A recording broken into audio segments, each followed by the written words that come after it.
ಗುರು.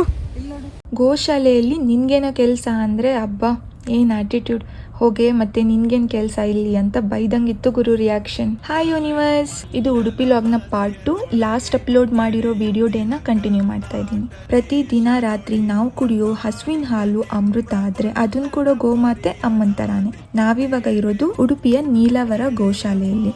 ಇದು ನೂರಾರು ಹಸುಗಳಿಗೆ ಮನೆ. ಇಲ್ಲಿ ಎಲ್ಲಿ ನೋಡಿದ್ರು ಕಾಣಿಸೋ ಹಸುಗಳು ಒಂದ್ ಕಡೆ ಆದ್ರೆ ಸರೌಂಡಿಂಗ್ ಮಾತ್ರ ಫುಲ್ ಪೀಸ್ಫುಲ್ ಆಗಿದೆ. ಯಾರಿಗೆ ಆದ್ರೂ ಈ ಜಾಗ ನೋಡಿದ್ರೆ ಭಕ್ತಿ ಬರೋ ಥರಾನೇ ಇದೆ. ಶ್ರೀಕೃಷ್ಣನ ಕಾಲದಿಂದನೂ ಹಸುಗಳನ್ನ ಭಕ್ತಿಯಿಂದ ನೋಡೋದು ನಮ್ಮ ಕಲ್ಚರ್. ಇಲ್ಲಿ ವಿಶೇಷತೆ ಅಂದರೆ ಗೋಶಾಲೆ ಮಧ್ಯದಲ್ಲಿ ಒಂದು ಬ್ಯೂಟಿಫುಲ್ ಶ್ರೀಕೃಷ್ಣ ಟೆಂಪಲ್ ಇದೆ, ಅದು ಕಲ್ಯಾಣಿ ಮಧ್ಯದಲ್ಲಿ. ಇಲ್ಲಿ ನನಗೆ ಹಸುಗಳನ್ನು ನೋಡ್ತಾ ನೆನಪಾಗಿದ್ದು ನಮ್ಮ ಪುಣ್ಯಕೋಟಿ ಕತೆ. ಎಲ್ರಿಗೂ ಇದ್ರ ಬಗ್ಗೆ ಗೊತ್ತಿದ್ರು ನಾನು ಈ ಕ್ಷಣಕ್ಕೆ ನೆನಪಿಸೋದಾದರೆ, ಹಿಂದೆ ಒಂದಿನ ಕಾಡಲ್ಲಿ ಹಸುಗಳ ಗುಂಪು ಆರಾಮಾಗಿ ಮೇಯ್ತಾ ಇದ್ವು. ಆ ಗುಂಪಲ್ಲಿ ಪುಣ್ಯಕೋಟಿ.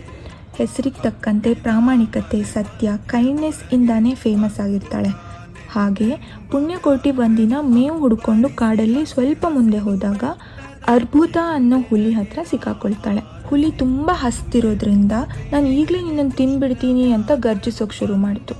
ಆದರೆ ಪುಣ್ಯಕೋಟಿಗೆ ಭಯವಾಗಿದ್ದು ಧೈರ್ಯದಿಂದ ನನ್ನ ಕರು ಮನೆಯಲ್ಲಿದೆ, ಅದಕ್ಕೆ ಹಾಲು ಉಣಿಸಿ ವಿದಾಯ ಹೇಳಿ ನಾನು ಖಂಡಿತ ವಾಪಸ್ ಬರ್ತೀನಿ, ನನಗೊಂದು ಅವಕಾಶ ಕೊಡು ಅಂತ ರಿಕ್ವೆಸ್ಟ್ ಮಾಡುತ್ತೆ.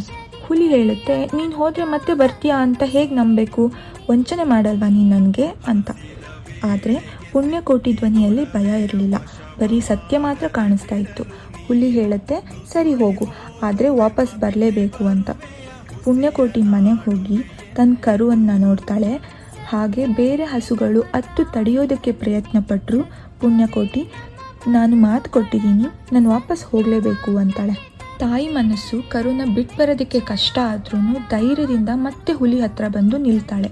ಪುಣ್ಯಕೋಟಿನ ನೋಡಿ ಹುಲಿಗೆ ಶಾಕ್ ಆಗುತ್ತೆ. ನೀನು ವಾಪಸ್ ಬಂದಿದ್ಯಾ, ಇದನ್ನು ಯಾರೂ ಮಾಡಲ್ಲ. ಪುಣ್ಯಕೋಟಿ ಹೇಳ್ತಾಳೆ, ನಾನು ನನ್ನ ಪ್ರಾಣ ಬಿಟ್ಟರು ಸತ್ತೇ ಬಿಡೋದಿಲ್ಲ ಅಂತ. ಹುಲಿ ಒಂದು ಕ್ಷಣ ಯೋಚಿಸಿ, ನೀನು ನನ್ನ ಜೀವನದಲ್ಲಿ ಕಂಡ ಅತ್ಯಂತ ಪ್ರಾಮಾಣಿಕ ಜೀವಿ, ನಿನ್ನನ್ನು ನಾನು ತಿನ್ನೋದೇ ಪಾಪ, ನಾನು ಈ ಜಗತ್ತಿನಲ್ಲೇ ಇರಬಾರ್ದು ಅಂತ ಹೇಳಿ ಹುಲಿ ಹಾರಿ ತನ್ನ ಪ್ರಾಣ ಬಿಟ್ಬಿಡುತ್ತೆ.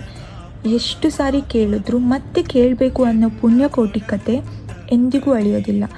ಈ ಕಥೆಯಿಂದ ನಾವು ಸತ್ಯವಾಗಿದ್ದರೆ, ಪ್ರಾಮಾಣಿಕತೆಯಿಂದ, ಧೈರ್ಯದಿಂದ ಇದ್ದರೆ ಅದೇ ನಮ್ಮ ಕೈ ಹಿಡಿಯುತ್ತೆ ಕಷ್ಟ ಬಂದಾಗ. ಅದರಿಂದ ನಾವು ಜಗತ್ತನ್ನೇ ಬದಲಾಯಿಸ್ಬೋದು ಅಂತ ಗೊತ್ತಾಗುತ್ತೆ. ಈಗ ನಾನಿರೋ ಈ ಉಡುಪಿ ಗೋಶಾಲೆಯಲ್ಲಿ ಈ ಕತೆ ಹೇಳಿದಾಗ ಅದು ಇನ್ನಷ್ಟು ಪ್ರಾಮಾಣಿಕ ಅನ್ನಿಸ್ತು. ಇಲ್ಲಿ ಇನ್ನಷ್ಟು ಪುಣ್ಯ ಪ್ರಾಣಿಗಳನ್ನ ನೋಡಿದಾಗ ಪುಣ್ಯಕೋಟಿಯ ಆತ್ಮ ಇನ್ನೂ ಜೀವಂತವಾಗಿದೆ ಅನಿಸುತ್ತೆ.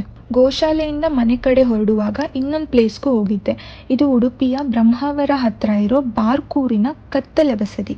ಕ್ರಿಸ್ತಶಕ 12ನೇ ಶತಮಾನದಲ್ಲಿ ಇದಾಗುತ್ತೆ. ಈ ಬಸದಿ ಒಳಗೆ ಬೆಳಕು ಬರೋದಿಲ್ಲ, ಹಾಗಾಗಿ ಇದನ್ನು ಕತ್ತಲೆ ಬಸದಿ ಅಂತ ಕರೀತಾರೆ. ಜೈನ ತೀರ್ಥಂಕರರು ಮತ್ತೆ ಶಿವ ವಿಷ್ಣುವಿಗೆ ಸೇರಿ 3 ದೇವಸ್ಥಾನ ಇದೆ ಇಲ್ಲಿ. ಈ ಬಸದಿ ನಮ್ಮ ಐತಿಹಾಸಿಕ ಮಹತ್ವವನ್ನು ತೋರಿಸುತ್ತೆ. ಇಂತಹ ಜಾಗಗಳನ್ನ ಉಳಿಸೋದು ನಮ್ಮ ಸಂಸ್ಕೃತಿ ಉಳಿವಿಗೆ ಮುಖ್ಯವಾಗಿದೆ ಅಂತಾನೆ ಹೇಳ್ಬೋದು.